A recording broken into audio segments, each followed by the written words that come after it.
ஐயா, காதல் அப்படிங்கிற ஒரு சொல்லும் போதே எவ்வளவு மகிழ்ச்சியா இருக்குங்க. அது இருக்காது அப்படின்னா எவ்வளவு சந்தோஷமா, எவ்வளவு மலர்ந்த முகத்தோடு அந்த வார்த்தையை நீங்க கேக்குறீங்க. எவ்வளவு சந்தோஷமா இருக்கு எனக்கு. காதலை பற்றி எவ்வளவு கவிஞர்கள் ரொம்ப அழகா பாடியிருக்கிறாங்க. ஏன்னு கேட்டா காதல் இல்லாம ஓட முடியாது, காதல் இல்லாம மனிதனால வாழவே முடியாது. அருமை அருமை. அழகா கவிஞர்கள் சொன்னாங்க பாருங்க, உங்களை மாதிரியேன்னு. காதல் அது ஒரு விந்தை வினைத்தொகை. மெய்யெழுத்துக்களை தடவி உயிரெழுத்துக்களை படிக்கிற ஒரு ஒப்பற்ற மொழி காதல். காதல் ஒரு பெரிய மர்மங்கள் நிறைந்த மகா சமுத்திரம். காதல சமுத்திரம்னு அவங்க சொன்னாங்க. இந்த சமுத்திரத்துல விழுந்துதானங்க கொள்ள பேர் சீரழிஞ்சு போனா. அன்னைக்கு கொள்ள பேர் சீரழிஞ்சு போனா அந்த சமுத்திரத்துல தானே சில பேர் மூழ்கி முத்தெடுத்து இருக்கிறான். அருமையா சொன்னீங்க சார். காதல் ஒரு சமுத்திரம் மாதிரின்னு சொன்ன கவிஞன் அதோட விட்டுறல. நீங்கள் எல்லாம் கடற்கரையிலேயே நின்று பார்த்தால் அது ஹார்மோன்களின் சேட்டையாகவே தெரியும். நல்ல காதல் இந்த சமூகத்தில் இல்லையா? தெய்வீகமான காதல் இல்லையா? ஐயா, 19 வயது நிரம்பிய ராஜேஸ்வரிங்கிற ஒரு பெண், இந்து பெண், ஒரு முஸ்லீம் இளைஞரை கல்யாணம் பண்ணிக்கிட்டாங்க. ஜெயங்கொண்டம் அப்படிங்கிற ஊர்ல அரிமா சங்கத்தினுடைய தலைமையில. அந்த இளைஞர் பாத்தீங்கன்னா 2 கால் இல்லாத ஒரு ஊனமான இளைஞர். அந்த இளைஞர் அந்த பெண்ணிட்ட போய் கல்யாணம் பண்ண உடனே பத்திரிகையாளர்லாம் போய் ஒரு பேட்டி எடுத்தாங்க. என்னம்மா 2 கால் இல்லாத ஒரு இளைஞரை போய் காதலிச்சு கல்யாணம் பண்ணிக்கிட்டே வாழ்க்கை பூரா கஷ்டப்பட போறியான்னு கேட்டாங்க. அந்த பெண் ஒரே ஒரு கவிதை மட்டும் பதிலா சொன்னுச்சு, இஷ்டப்பட்ட இருவர் சேர்ந்து கஷ்டப்படுவதே காதல்னு சொல்லிச்சுங்க. அற்புதம்.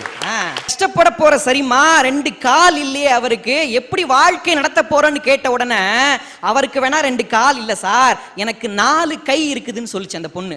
எப்படிமா அப்படின்னு சொன்னா அந்த பொண்ணு பதில் சொல்லிச்சு பாருங்க, ஒரு இடது கை, இன்னொன்று வலது கை, இன்னொன்று முகத்தில் புன்னகை, நெஞ்சில் நம்பிக்கைன்னு சொல்லிச்சுங்க. இருப்பது 4 கை, இந்த 4 கை இருந்தால் வந்து விடும் தனியாக வாழ்க்கை. ஆஹா ஆஹா.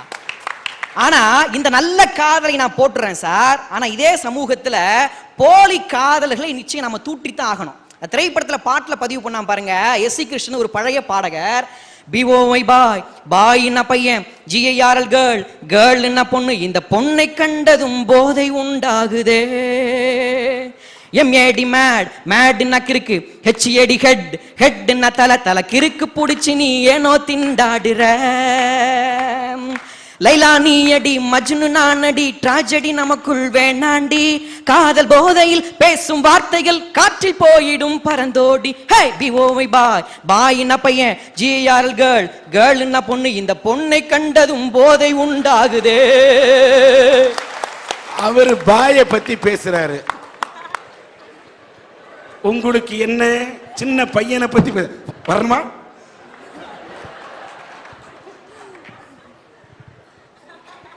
அதே சினிமாக்காரன் தான் இன்னொரு பாட்டையும் கொடுத்தான்.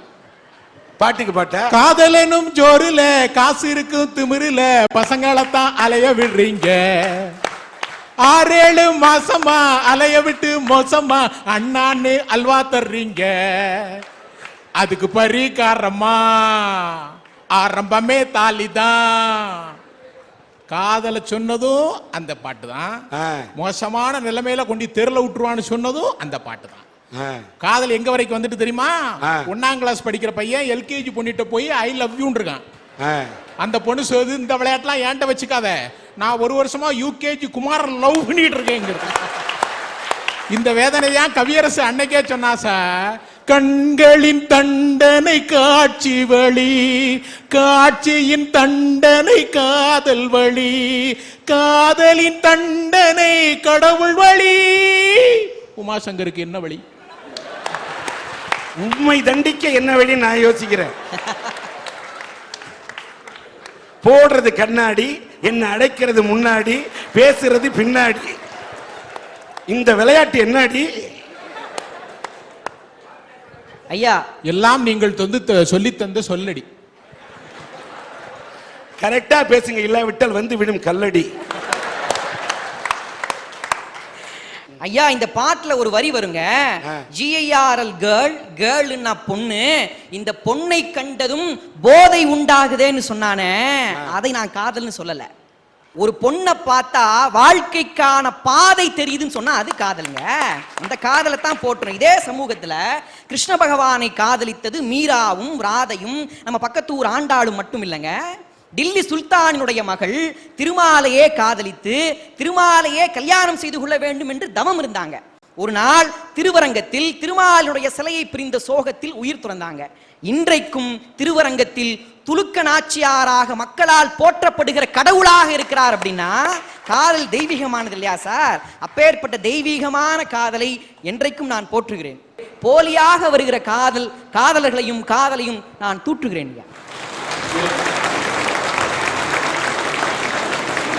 உண்மையான காதலுக்கு நாம் எப்போதும் வரவேற்பு கொடுக்கணுங்க. ஏன்னா காதலை பற்றி எழுதும் போதுதான் கவிஞன் சொன்னா, அணுக்கள் தோறும் அன்பே ஊறக்கூடிய கணுக்கள் இல்லாத கவிதை காதல்னு சொன்னான். உண்மையான காதலுக்கு காளமேகம் அப்படிங்கிற ஒரு புலவர் இந்த நாட்டில் வாழ்ந்ததாக இலக்கியங்கள் சொல்லுது.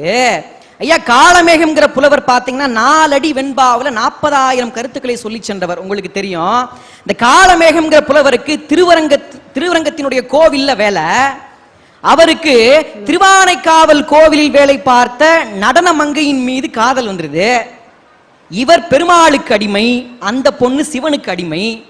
மார்கழி மாதத்தினுடைய காலை பொழுதுல பண்டங்களை எல்லாம் எடுத்துக்கிட்டு காதலியை பார்க்கறதுக்காக காளமேகம் போறாரு. அந்த அம்மா கதவை திறக்க மாட்டேங்குது. ஏமா கதவை திறக்க மாட்டேங்கன்னு கேட்ட உடனே அந்த அம்மா பதில் சொல்லிச்சு, நீங்கள் பெருமாளுக்கு அடிமை, நான் சிவனுக்கு அடிமை. உங்களை காதலித்தால், உங்களை கல்யாணம் செய்து கொண்டால் நான் திருவம்பாவை பாட வேண்டும். என் கொங்கை நின் நம்பரல்லால் தோல் சேரற்க என்கிற திருவம்பாவை நான் பாட முடியாது. என் தோழிகள் எல்லாம் கிண்டல் செய்வார்கள். அதனால் நாம் பிரிவதற்கு காரணம் கடவுள்தான் பதில் சொல்லிச்சு அந்த அம்மா. இவர் சொன்னாரு, ஏமா நம்ம காதலிச்சதுக்கு கூட காரணம் கடவுள் தானம்மான்னு பதில் சொன்னாரு. அப்போ சமயம் நம்ம 2 பேருக்கும் ஒத்து வராதுன்னு சொன்ன உடனே பெருமாளுக்கு அடிமையாக இருந்த காளமேகம் சிவனுக்கு அடிமையானார் என்று இலக்கியங்கள் சொல்லுது. அப்போ கட்சிமாறுகளை பார்த்து கோபப்படுகிற கன்னித்தமிழ் நாட்டில் காதலுக்காக சமயத்தையே மாற்றிக்கொண்ட காளமேகம் வாழ்ந்த தேசம் இந்த தேசம்ங்க. கடவுள் கடவுள் உள்ளத்தை கடந்து வார். கடவுள் உள்ளத்தை கடந்தால் காதல், அது கடவுளையும் கடந்த காதல். அருமை ஐயா, அதான் காதலை நாம் வரவேற்கணும். ஏனென்றால் அது ஒரு மதச்சார்பற்ற நடவடிக்கை. ஐயா ஒரு நிமிஷம் ஐயா, அங்கேயும் ஏமாறுறது எங்க ஆம்பளைங்களை தானே இருக்காங்க. ஜீன்ஸ் பேண்ட் போட சொன்னீங்க, போட்டனே. ஜிம்முக்கு தான் போக சொன்னீங்க, போனனே. அஜித்துன்னு நான் நினைச்சேன், எனக்கு அல்வாவை கொடுத்து போட்டீங்க. இன்னைக்கு காதல் இப்படி இருக்கியா? ஐயா, சகோதரி சொன்ன மாதிரி காதல் பண்றவங்க இன்னைக்கு இருக்கிறாங்க. ஐயா, அதான் ஒரு காதலன் காதலிய பீச்சுக்கு வாமான்னு கூப்பிட்ட அன்போட. காதலி எதுக்கு சொன்னா, பீச்சுக்கு வர்றது சரிங்க, பேசிக்கிட்டே இருப்பீங்க, அப்படியே தோல்ல கை போடுவீங்க நீங்க அப்படின்னா. உன்னை இவன் சொன்னா, சேச்சா அந்த மாதிரி கெட்ட பழக்கம் எனக்கு கிடையாது அப்படின்னா. சரி அது பரவாயில்ல, பேசிக்கிட்டே இருப்பீங்க, அப்படியே கூந்தல நீவி விடுவீங்களே சா அப்படின்னா. உன்னை இவன் சொன்னா, அப்படி மோசமான பையன் கிடையாதுமா அப்படின்னா. திரும்பவும் சொன்னா, ஆமா பேசிக்கிட்டே இருப்பீங்க, டக்குன்னு நீங்க கையை பிடிப்பீங்க அப்படின்னா. அவ இல்ல இல்ல அப்படிப்பட்ட மட்டமான குடும்பத்துல நான் பிறந்தவன் கிடையாதுமான்னு சொல்றேன்ல, நான் ஒண்ணுமே செய்ய மாட்டேமா, பீச்சுக்கு வா அப்படின்னா. அதுக்கு அவ பதில் சொன்னா, ஒண்ணுமே செய்ய மாட்டேன்னா பின்ன என்ன வெங்காயத்துக்குடா பீச்சுக்கு கூப்பிடுற அப்படின்னு. இன்னைக்கு இப்படியும் காதல் இருக்குதுங்கய்யா. அதைத்தான் திரைப்படத்துல பாட்டுல அழகா பதிவு பண்ணாங்க. லிப்ட் கேட்டு வந்த காதல் ஷிஃப்ட் மாறி போனது, சேலை வாங்கி கொடுத்த காதல் காலவாரி விட்டது, ஆபீஸ்ல வந்த காதல் 5 மணிக்கு முடிஞ்சது, அடுத்த காதல் பஸ் ஸ்டாப்ல 6 மணிக்கு நடந்தது. 100 ரூபாய் நோட்டை பார்த்தா, 100 ரூபாய் நோட்டை பார்த்தா காதல் வரும் காலண்டா, ஒரு ஊரா சுத்தி பார்த்தேன், கதைய பார்த்தேன் கேளுடா, கண்ணால பார்த்து பார்த்து வந்த காதல் 100டா, கண்ணியமான காதல் என் காதல் தானடா சகோதரா சகோதரா சகோதரா. கண்ணியமான காதல் இன்னைக்கு இருக்குதுங்க. காதலை நாம தான் போட்டணும். ஏன்னா சர்வ நிச்சயமா அது ஒரு சாதி மறுப்பு நடவடிக்கை. பாரதி வாழ்க்கையில் நடந்த விஷயம். பாரதிதாசனும் பாரதியாரும் நண்பர்கள். பாரதியார் வீட்டுக்கு ஒரு நாள் பாரதிதாசன் போகும்போது சாப்பிட்டீங்களான்னு கேட்டாராம். பாரதி சொன்னாரா, இல்ல நான் பட்டினி நோன்பு இன்னைக்கு அப்படின்னாராம். எவ்வளவோ நோன்பு கேள்விப்பட்டிருக்காங்க, பட்டினி நோன்பு என்னங்க பட்டினி நோன்புன்னு சொன்ன உடனே பாரதி சொன்னாராம், எங்க வீட்டுல என்னைக்குமே கீரைத்தண்டு குழம்பும் கீரைத்தண்டு அவியலும் தாங்க சாப்பாடு, ஏன்னா அதான் சகாயமா கிடைக்கும். அப்போ டெய்லி இதையே சாப்பிட்டதுனால எங்க நாக்கு மரத்து போச்சு, நாங்க ஒரு நாள் முழுவதும் பட்டினி இருந்துருவோம். பட்டினி இருந்துட்டு மறுநாள் பட்டினி இருக்கும்போது என்ன உணவு கொடுத்தாலும் எங்களுக்கு ருசியா இருக்கும், அதை நாங்க சாப்பிட்டு பசியாத்திக்கிடுவோம், அதனாலதான் பட்டினி நோன்புன்னு சொன்னாரு. பாரதிதாசன் ஒரு கேள்வி கேட்டாராம், அப்ப இந்த உலகத்துல எல்லாமே சலிச்சு போயிருது அப்படித்தானங்கய்யா அப்படின்னாராம். ஆமா ஆமா எல்லாமே சலிச்சு போயிருது அப்படின்னாரு. திரும்ப கேள்வி கேட்டார், சலிப்பே ஏற்படுத்தாத ஒன்று இருக்குதா உலகத்துலன்னு பாரதிதாசன் கேட்ட உடனே பாரதி பதில் சொன்னாராம், சலிப்பே ஏற்படுத்தாத ஒன்று ஞானிகளுக்கும் யோகிகளுக்கும் ஆண்டவனினுடைய நினைப்பு. எனக்கு சலிப்பே ஏற்படுத்தாத ஒன்று என்னுடைய மனைவி செல்லம்மாள்னு பதில் சொன்னாயா பாரதி. செல்லம்மாள்னு பதில் சொன்னான். காதல் செய்யும் மனைவியே சக்தி கண்டீர்னு சொன்னான். ஆதலால் காதல் செய்வீர், காதல் நிலை வந்தா சாகாதிருக்க கூடும் சொல்லி பாரதி சொன்னானே, அப்பேற்பட்ட காதலை நான் போற்றுகிறேன். போலியாக வருகிற காதலர்களையும் காதலையும் நான் தூற்றுகிறேன். ஐயா எல்லாருக்கும் வணக்கம். சர்வஜீவ சமத்துவம் சர்வஜீவ ஐக்கியம் அப்படின்னா என்ன தெரியுமா சார்? அதாவது எல்லா உயிரும் ஒண்ணுதான் இந்து மதம் சொல்லுது. மண்ணில் சமாதானமும் மனிதர் மேல் பிரியமும் உண்டாவதாக அப்படிங்கிற பாட்டு தான் சார். இயேசு பிறந்ததும் வானத்துல தேவதூதர்கள் பாடின முதல் கிறிஸ்துமஸ் பாட்டு. பிறரிடம் அன்பு பாராட்டுபவனும் பிறர் அன்புக்கு பாத்திரமா இருப்பவனே உண்மையான இஸ்லாமியன் அப்படிங்குது குரான். இப்படி எல்லா மதங்களும் அன்பையே போதிக்கிறப்ப மனுஷன் ஒதுக்கிட்டு கடவுளை மட்டும் காட்டினா அது மதம் இல்ல. ஐயா நல்லா யோசிச்சு பாருங்க. கோவிலுங்கிறதும் 3 எழுத்து, சர்ச்சுங்கிறதும் 3 எழுத்து, மசூதிங்கிறதும் 3 எழுத்து. இந்த 3க்கு அடிப்படையா இருக்கிற அன்புங்கிறது 3 எழுத்து. அப்புறம் ஏங்க உங்களுக்கு சண்டைங்கிற 3 எழுத்து, குண்டுங்கிற 3 எழுத்து? இந்த இடத்துல இந்த மதவெறியத்தான் நான் தூற்றணும் சொல்றேன். பாபர் கேட்கவில்லை மசூதி, ராமர் கேட்கவில்லை கோவில். ஏ மனிதா, முதலில் நீ இருக்க இடம் தேடிக்கொள், கடவுள் அவர் இருக்க தானே இடம் தேடிக்கொள்வார். ஐயா இந்த வேதம், விவிலியம், திருக்குரான் இந்த எல்லாத்துக்குமே அடிப்படை அன்பு அன்பு அன்பு மட்டுமே. இந்த இடத்துல இந்த மதத்தை தான் நான் போற்றணும் சொல்றேன். மதத்தோட பேரை சொல்லிக்கிட்டு மனுஷனோட ரத்தம் மண்ல ஓடுது. இந்த மதவெறியத்தான் நான் தூற்றணும் சொல்றேன்.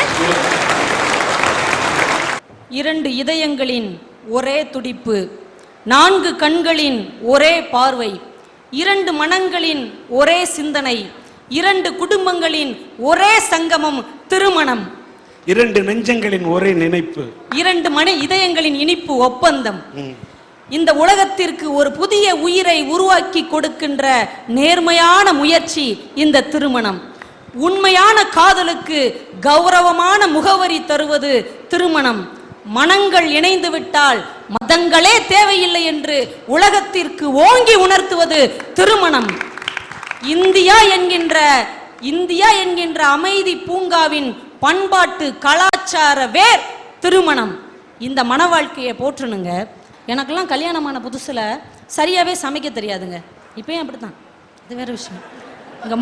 எங்கள் மாமியார் என்கிட்ட வந்து சொன்னிச்சு, இந்த பாருமா என் மகன் எல்லா விஷயத்துலையும் அமைதியாக இருப்பான், ஆனால் சாப்பாட்டு விஷயத்தில் மட்டும் பயங்கர கோபம் வரும். போன வாரம் சோத்துல கொஞ்சம் உப்பு குறைஞ்சிருச்சுன்னு தட்டோட தூக்கி எறிஞ்சா 4 செங்கல் பேந்து வச்சு பார்த்து கொண்டு போயிட்டாங்க. எனக்கு ஒரே படபடப்பாக இருக்குது, நமக்கு சமைக்க வராது. சரி கஷ்டப்பட்டு சோறு பொங்கி குழம்பு வச்சு எடுத்து வச்சாச்சு. இப்போ தான் யாபகம் வருது, அவசரத்தில் அரிசி களைய மறந்து போயிட்டேன். இப்போ 5-6 கல் உள்ளே கிடக்குது. எனக்கு என்னடா செய்யன்னு குலதெய்வத்தை நேர்ந்துக்கிட்டு இருக்கிறேன். இவர் குழம்ப ஊற்றிட்டாரு, ஒரு பிசைஞ்சு ஒரு உருண்டை எடுத்து வாயில் போட்டார். என் கெட்ட நேரம் வாயிலேயே வரணும், கடக்குன்னு ஒரு சத்தம். கல் எடுத்து இப்படியே வச்சாரு. நான் ஒரு ஸ்டெப்பு பின்னாடி போனேன். அடுத்து ஒரு உருண்டை உருட்டி வாயில் வச்சாரு. கடக்குன்னு இன்னொரு சத்தம். எடுத்தாரு, கல் இல்லை, அவர் பல்லு. நான் வாச பக்கம் போயிட்டேன், இதோட நடைய கட்டிட வேண்டியதான்னு. இங்கே வாடான்னாரு. நான் அவர் தம்பியைத்தான் கூப்பிட்றாரு போலன்னு திரும்பி பார்த்தேன். ஒன்னத்தான்னாரு. நான் என்னத்தான்ட்டு போனேன். அவர் சரியான வெண்ணத்தான், இவர் சரியான தொணதான். அவர் ஒன்னத்தான்னாரு, நான் என்னத்தான்ட்டு போனேன். கையை நீட்டுனாரு, பெரம்பு வச்சு அடிக்க போறாரு என்னமோன்ட்டு நீட்டினேன். அந்த கல்லை எடுத்து பட்டும் படாம என் உள்ளங்கையில வச்சுட்டு சொன்னாரு, அடுத்த வருஷம் நாம புது வீடு கட்ட போறோம் இல்லையா, அதுக்கு அடிக்கல்லா இந்த கல்லை பயன்படுத்திக்கிடுவோம், இதை கொண்டு போய் பீரோல வையினாரு. அப்படியே அசந்து போய் நின்னேன். ஏங்க சோறு குழஞ்சு போச்சு, அதுல 5-6 கல்லு கிடக்குதுங்கிறத கூட இவ்வளவு நாசுக்காக எடுத்து சொல்ல முடியும் என்றால் அந்த மன வாழ்க்கை சந்தோஷமானது தானே. கல்ல பீரோல வச்சிட்டாங்க, பல்ல எங்க போய் வச்சாங்கயா? பல்லு உடஞ்சு வச்சுல, அதான் எங்க சிங்கத்துக்கு தங்க பல்லு கட்டி விட்டுருக்கோம்ல. ஓ, சிங்க தங்க பல்லோட போகுது. ஆமா ஆமா, கலட்டிராதம்மா, உன்னைய பார்த்தா பயமா இருக்கு. உங்க தங்கப்பல் கட்டினது உங்க வீட்டுக்காரரா? ஆமா. அதான் கடையா போய் இஞ்சி இருக்கா இஞ்சி, இஞ்சி இருக்கா இஞ்சிங்காரு. அன்னைக்கு ஒரு அன்னையும் பல்ல அண்ணி உடைச்சிருச்சு, பல்ல திறக்கணும் சுக்கு இருக்கா சுக்குன்னு வாய முடிக்கிட்டே கேட்டாரு. ஏமா என் வீட்டுல அந்த பிரச்சனையே கிடையாதுமா, ஏன் என் வீட்டுல அந்த பிரச்சனையே கிடையாது. உங்க வீடே கிடையாது, அது அப்பல இருந்து ஒப்பிச்சுக்கிட்டு தானே இருக்கீங்க. ஆமா, வீடு கிடையாது, பங்களா. உட்காருமையா, உமக்கு உட்கார்ற இடத்துல கட்டினா நவுண்டு உட்காரும். வயசு காலத்துல ஏன் போட்டு போராடிட்டு இருக்காரு. நானும் எங்க அண்ணனும் பேசிட்டு இருக்கோம், குறுக்க வந்துக்கிட்டு. நம்ம வீட்டுல பிரச்சனை கிடையாது சார். அப்படியே எதுவும் பிரச்சனை வந்தாலும் ஒரு வார்த்தை விட்டுருவா சார், என்ன மன்னிச்சிரும்ப விட்டுருவா. இந்த மாதிரி புரிந்து கொள்ளுதல் இல்லாமல் அன்பு வற்றி போனவர்களால் ஏற்படுகின்ற மனமுறிவை தூற்றுகிறேன். அன்பு என்கின்ற ஆற்று நீர் ஊற்று நீராக சுரக்கின்ற மன வாழ்க்கையை போற்றுகின்றேன். சார், திருமணங்கள் சொர்க்கத்தில் நிச்சயிக்கப்படுகின்றன சொன்னாங்க, அது போய். உண்மையிலேயே திருமணங்கள் நிச்சயிக்கப்பட்ட இடத்தையே சொர்க்கமாக மாற்றி விடுகின்றன, அதுதான் சார் உண்மை. தீபாவளிக்கு புடவை எடுத்தாருன்னு ஒரு பெரிய ஜவுளி கடை கூட்டு போனாரு என் வீட்டுக்காரரு. நானும் நம்பி போனேன். போன உடனே சொன்னாரு 500 ரூபாய் 600 ரூபாய்க்கெல்லாம் புடவை எடுக்காத, அல்ல வெள்ள கூடுன புடவையா எடு, நம்ம அந்தஸ்துக்கு ஏத்த மாதிரி இருக்குன்னாரு. சரி, நானும் ஒரு 2000 ரூபாய்க்கு புடவை எடுத்துட்டு வந்து காமிச்சேன். இதெல்லாம் பத்துமா உனக்கு, இதெல்லாம் உன் சைஸுக்கு பத்தாதுமா, போமா போ அப்படின்னாரு. சரின்னு கொண்டு போய் வச்சுட்டு 5000 ரூபாய்க்கு ஒரு புடவை எடுத்துட்டு வந்தேன். என்னது இதுன்னாரு. இதாங்க கோலங்கள்ல எங்க அபியக்கா கட்டினதுன்னு. அபியக்கா கட்டினது அவங்களே கட்டட்டும், கெட்டாத புடவையா எடுத்துட்டு வான்னாரு. சரி, மச்சான்ட்ட துட்டு விளாடுது போல, இன்னைக்கு லம்பு அமைக்கிற வேண்டியதான்ட்டு 20 ரூபாய்க்கு டமால்னு ஒரு புடவை எடுத்துட்டு வந்து காமிச்சேன். வாங்கி பில்லை பார்த்து டும்முன்னு புடவையை கீழே விட்டுட்டு என் கையை பிடிச்சிக்கிட்டாரு. பிடிச்சிக்கிட்டு என்னையும் ஒரு மனுஷனா நம்பி 1000 2000 இல்ல 20000 ரூபாய்க்கு புடவை எடுத்த பாரு, பெருமையா இருக்குமா, ரொம்ப பெருமையா இருக்கு. ஆனா 20000 ரூபாய்க்கு புடவை எடுத்த உனக்கு கொடுக்கறதுக்கு ஒரு 200 ரூபா கூட வச்சான்ட்டு இல்லையேன்னு நினைக்கும் போதுதான் ரொம்ப வேதனையா இருக்குன்னாரு. நான் அதுக்காக வருத்தமா பட்டேன். கையில எம்புட்டு காசு இருக்குன்னு கூட தெரியாத ரொம்ப நல்லவருன்னு வந்தேன்ல. நானும் எங்க வீட்டுல ஜவுளி எடுக்க போனோம், எடுத்தாச்சு. என் வீட்டுக்காரி சொன்னா நாங்கெல்லாம் எடுத்துட்டோம், நீர் என்ன எடுக்க போறேருன்னா. நீங்க எல்லாம் எடுத்தாச்சாமா, நாங்கெல்லாம் எடுத்துட்டோம், நீர் என்ன எடுக்க போறேருன்னா. நான் சொன்னேன் பிச்சை எடுக்க போறேன்னு. சார், நான் பிச்சைமணி, நீ எப்பயா அவன பிச்சைமணி. உங்களுக்கு அன்னைக்கு அடிக்கடி பிரச்சனை வருதுல்ல? அடிக்கடி வரும், அடிக்கிற பிரச்சனை வருதுல்ல. இனிமே உங்க 2 பேருக்கு பிரச்சனை வரும்போது அவங்க கோபத்துல ஒரு அருவாள் எடுத்து துரத்துனாங்கன்னு வைங்க, பாதவதி, நீங்க இந்த உடம்ப வச்சு கஷ்டப்பட்டு ஓட வேண்டாம். ரொம்ப எளிமையா ஈஸியா ஒரு வழி சொல்றேன், கப்புன்னு காலில் விழுந்துருங்க, எல்லாம் சரியா போகும்.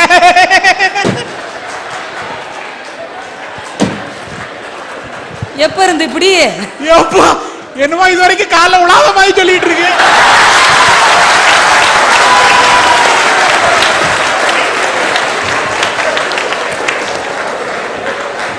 இவ்வளவு கைத்திட்டல ஏன் தெரியுமா, நீ மட்டுமா காலில் விடுற.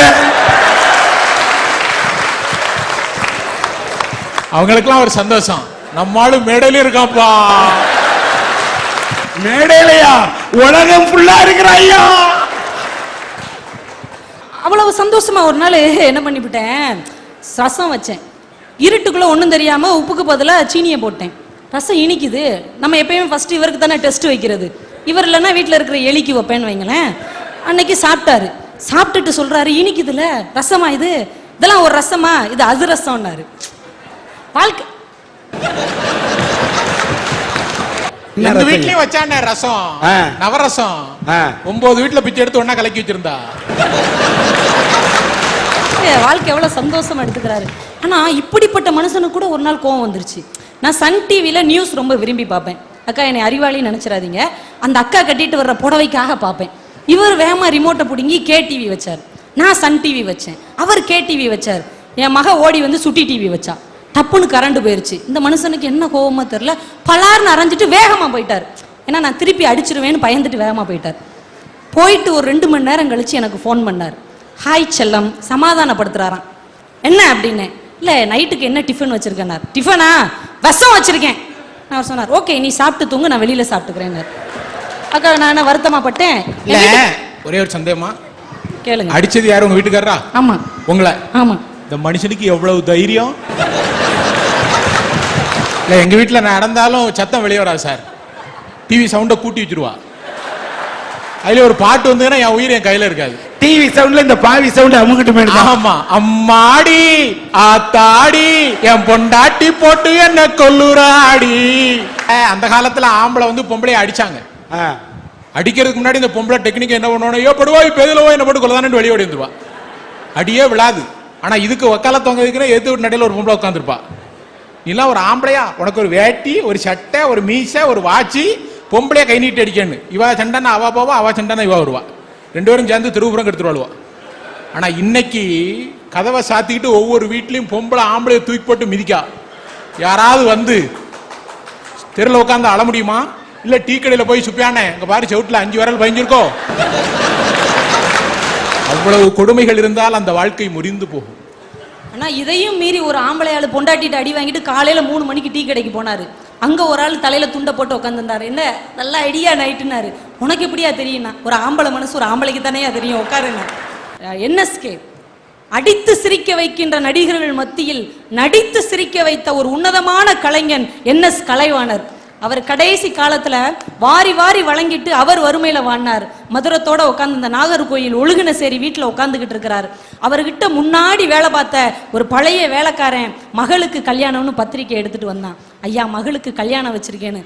அடப்பாவி, கஷ்டப்படுற காலத்துல வந்துட்டியடா, ஒரு காலத்துல எல்லாருக்கும் வாரி வாரி கொடுத்தேனே, இப்ப என்கிட்ட ஒரு பைசா கூட இல்லையடான்னு மதுரத்தை கூப்பிட்டு அவனுக்கு ஒரு டீ போட்டு கொடுமான்னாங்க. மதுரம் டீ போட போனாங்க. என்எஸ் கிருஷ்ணன் சொன்னாரு, ஐயா ஒரு காலத்துல நான் நல்லா ராஜா மாதிரி வாழ்ந்தேன், ஆனா இப்ப என் வாழ்க்கை இப்படி ஆயிடுச்சு, உனக்கு கொடுக்கறதுக்கு இப்படி பார்த்தாரு. ஒரு வெள்ளியில செஞ்ச ஒரே ஒரு வெத்தலைப்பட்டி இருந்தது, டப்புன்னு எடுத்து அவன் கையில கொடுத்து, இதை என்னோட மொய்யா வச்சுக்கோ, இதை வச்சு அட்ஜஸ்ட் பண்ணிக்கோ, நீ கிளம்புன்னு அனுப்பிட்டாரு. அவர் போயிட்டாரு. மதுரம் டீ ஆத்திக்கிட்டே வந்தாங்க. எங்கங்க அவனை அப்படின்னாங்க. இல்லை கிளம்பிட்டான். ஐயோ அவன் கஷ்டம்னு வந்திருக்கான், மகளுக்கு கல்யாணம்னு வந்திருக்கான், நம்மக்கிட்ட கொடுக்க ஒன்றும் இல்லை, அந்த வெள்ளி வெத்தலைப்பட்டியை கொடுத்துடலான்னு நினச்சேன், அனுப்பிட்டீங்களேன்னாங்க. நான் கொடுத்துட்டேன் மதுரம்னு என்எஸ் கிருஷ்ணன் சொன்னாரு. கணவன் நினைப்பதை மனைவியும் மனைவி நினைப்பதை கணவனும் எங்கே செய்து முடிக்கிறார்களோ அந்த அன்பும் அந்த சகிப்புத்தன்மையும் அந்த விட்டு கொடுத்தலும் அந்த புரிந்து கொள்ளுதலும் இருக்கின்ற இடத்தில் மன வாழ்க்கை சிறப்பாக இருக்கும். அதுவே உலகை ஜெயிக்கும் என்று சொல்லி வாய்ப்புக்கு நன்றி. ஆக என்எஸ் கிருஷ்ணன் அவர்களுடைய வாழ்க்கையிலே மதுரமாக இனித்தது அந்த மதுரம் தான் என்பது இவருடைய கருத்திலிருந்து தெரிகிறது.